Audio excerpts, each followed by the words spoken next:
266 centimeters in feet? First of all, we need to know the value of 1 centimeter in feet. It's always 1 centimeter equals 0.03280839895 feet. Now we have to multiply 0.03280839895 by 266.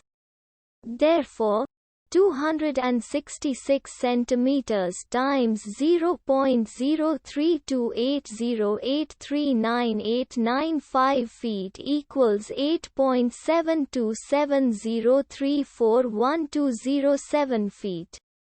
So, in other words, 266 centimeters equals 8.7270341207 feet. We hope you have enjoyed this video. Please like and subscribe to our channel for more videos like this.